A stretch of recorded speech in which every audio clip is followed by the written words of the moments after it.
السلام علیکم dear student, تو کیسے ہیں آپ سب؟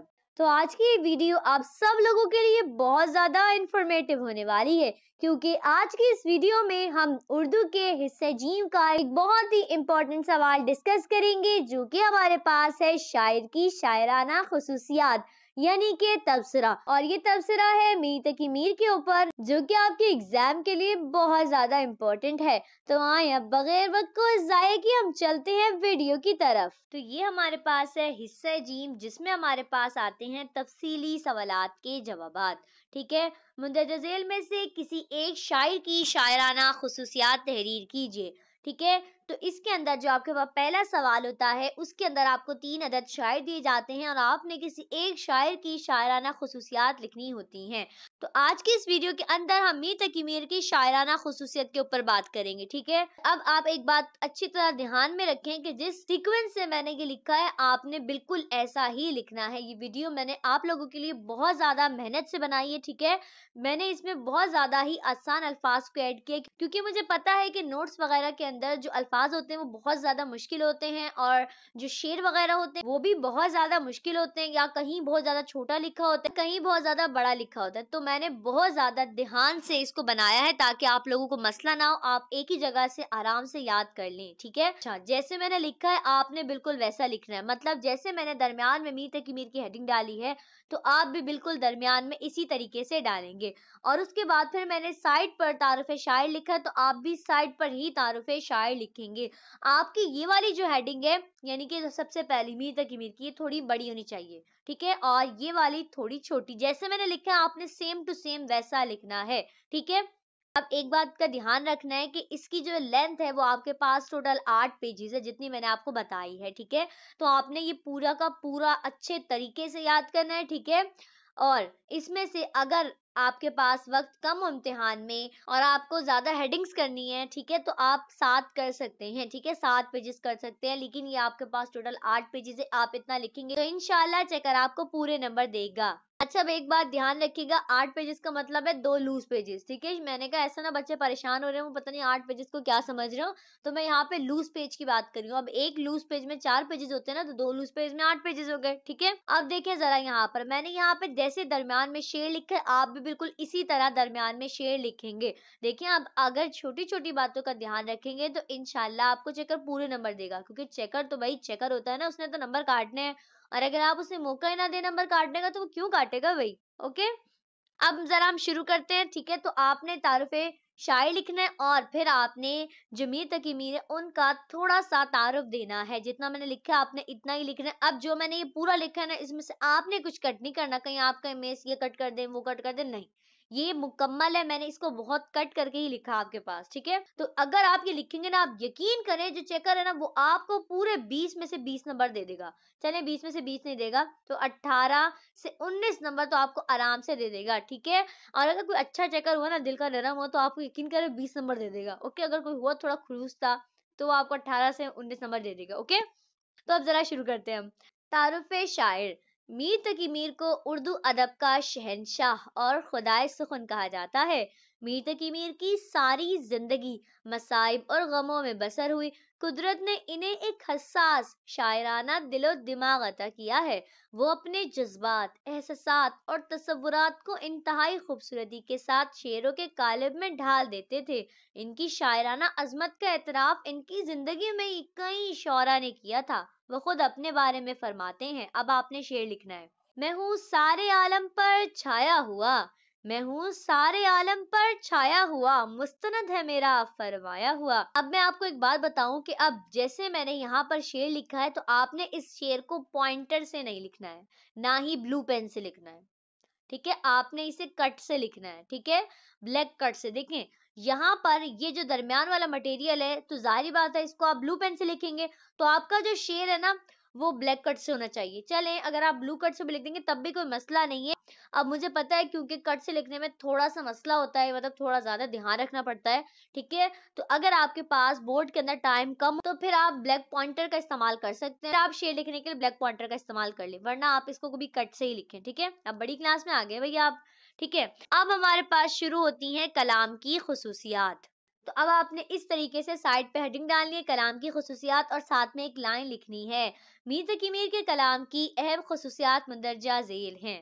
ٹھیک ہے، اب اس میں نا آپ کے پاس ٹوٹل 10 ہیڈنگ ہیں. اوکے، تعارف شاعر کو اور آخری اختتامیہ کو نکال کر جو درمیان میں آپ کے پاس ہیڈنگ ہے وہ ہے ٹوٹل 10، مطلب ٹوٹل ہوگی 12. ٹھیک ہے، تو یہ آپ نے مکمل کرنی ہے. ٹھیک ہے، میں نے بہت زیادہ آسان الفاظ کا استعمال کیا ہے، انشاءاللہ آپ یاد کریں گے، آپ کو آرام سے یاد ہو جائے گا. اوکے، تو ہمارے پاس پہلی ہیڈنگ ہے درد و غم.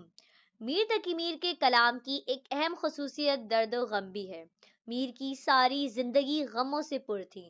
میر اپنے جذبات، احساسات اور درد و غم کے اظہار کے لیے ایسا بے تکلفانہ لب و لہجہ اپناتے تھے کہ پڑھنے والے کو اپنے ہی جذبات اور درد و غم کی جھلک نظر آتی ہے، گویا میر نے اپنے ذاتی غم کو آفاقی غم بنا دیا ہو.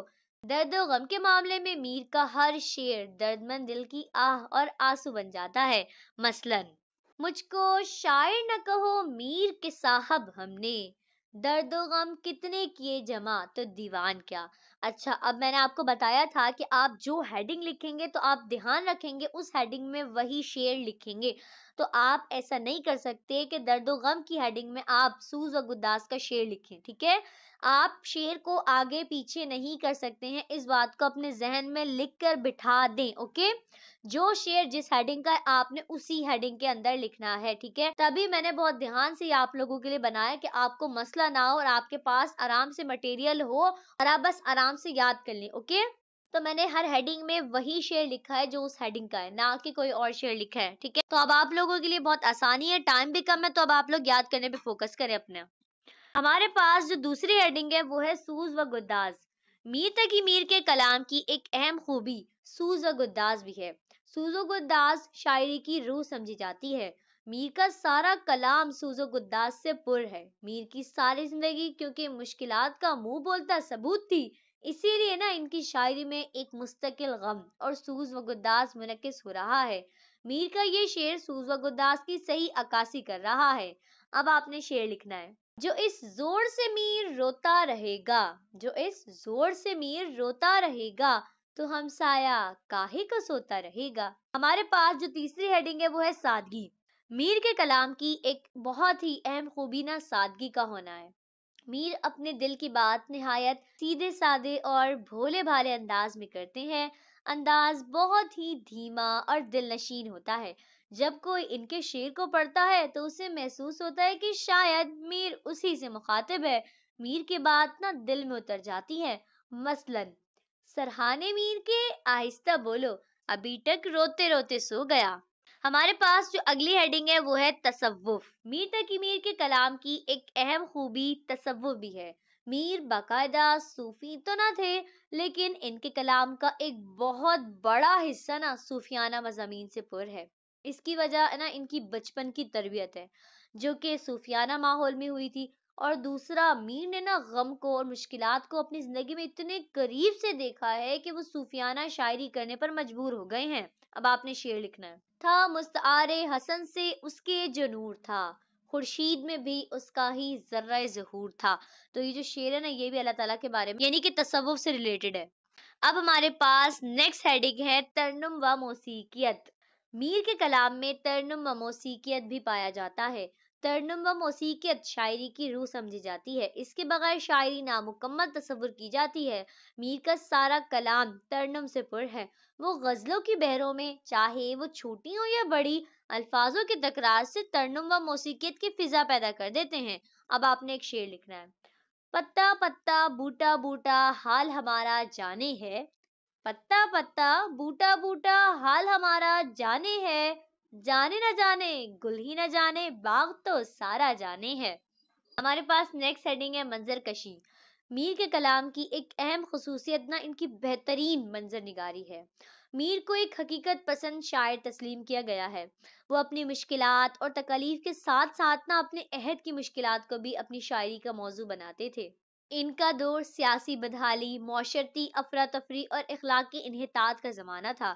اس سب کے باوجود میر نے ان محرومیوں کی ایسی منظر کشی کی ہے کہ وہ ہو بہو اصل تصویر بن کر آنکھوں کے سامنے آ جاتی ہیں. اب آپ نے ایک شعر لکھنا ہے جو کہ ہمارے پاس ہے، میر صاحب زمانہ نازک ہے، میر صاحب زمانہ نازک ہے، دونوں ہاتھوں سے تھامیے دستار۔ اب ہمارے پاس نیکسٹ ہیڈنگ ہے، وہ ہے عجز و انکساری۔ میر تقی میر ایک درویش، صرف صبر و تحمل کے حامل اور گوشہ نشین بزرگ تھے۔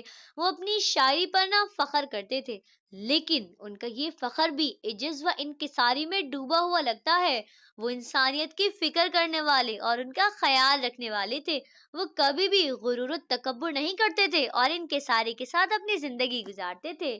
فقیرانہ آئے صدا کر چلے، میاں خوش رہو ہم دعا کر چلے۔ یہ شعر آپ کی 9 کلاس کے بک کے اندر بھی تھا۔ اب ہمارے پاس نیکسٹ ہیڈنگ ہے خلوص۔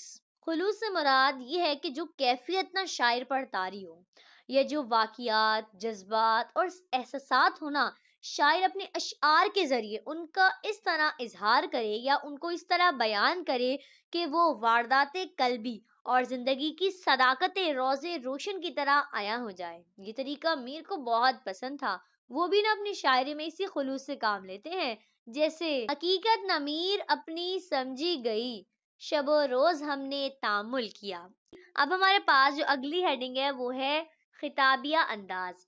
خطابی انداز سے مراد ہے کہ شاعر اپنے کلام میں نہ کسی کو مخاطب کرے اور قاری یعنی کہ جو پڑھنے والا ہے وہ اپنے آپ کو شاعر سے ہم کلام ہوتا محسوس کرے۔ یہ طریقہ میر اپنے کلام میں بہت استعمال کرتے تھے۔ ان کے کلام میں ہمیں جا بجا ایسے اشعار ملتے ہیں، مثلاً لگانا دل کو کہیں کہ سنا نہیں تو نے، جو کچھ کے میر کا اس عاشقی نے حال کیا ہے۔ ہمارے پاس نیکسٹ ہیڈنگ ہے رمز و کنایا۔ رمز و کنایا بھی ان کے کلام کی ایک بہترین خوبی ہے۔ میر رمز و کنایا کو اس طرح بیان کرتے ہیں کہ ابہام کے بجائے نہ اصل معنی واضح ہو جاتے ہیں۔ ان کا سارا کلام رمز و کنایا سے بھرپور ہے۔ ان کا یہ شعر اس بات کی گواہی دے رہا ہے، کہا میں نے گل کا ہے کتنا ثبات، کہا میں نے گل کا ہے کتنا ثبات، کلی نے یہ سن کر تبسم کیا۔ تو یہ تو تھی ہمارے پاس 10ویں ہیڈنگ۔ اوکے، تو ہمارے پاس ٹوٹل 10 کی 10 ہیڈنگ مکمل ہو چکی ہیں۔ اب ہم چلتے ہیں اختتامیہ کے اوپر۔ تو یہ ہمارے پاس اختتامیہ ہے جس میں آپ نے کم سے کم 3 تو ضرور لکھنے ہیں۔ کیا؟ ناقدین کی آراء، یعنی کہ آپ اختتامیہ کی جگہ ناقدین کی آراء کی ہیڈنگ بھی ڈال سکتے ہیں۔ اوکے، اچھا، تو سب سے پہلے ہمارے پاس جو بندے ہیں وہ ہیں نیاز فتح پوری۔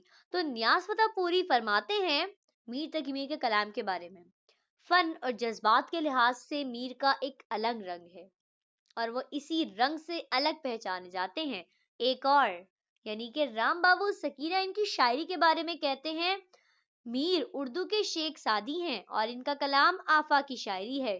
ڈاکٹر عبداللہ صدیقی کہتے ہیں، میر شہنشاہ سخن نہیں بلکہ خدائے سخن ہے۔ ٹھیک ہے، تو یہاں پر ہمارا تبصرہ جو ہے وہ ختم ہوتا ہے۔ امید کرتی ہوں کہ یہ آپ کو بہت اچھے طریقے سے سمجھ میں آیا ہے۔ اگر آپ کو ابھی بھی کچھ پوچھنا ہے تو آپ کمنٹ سیکشن میں پوچھ سکتے ہیں، اور اب ہم ملیں گے نیکسٹ ویڈیو میں، تب تک کے لیے اللہ حافظ۔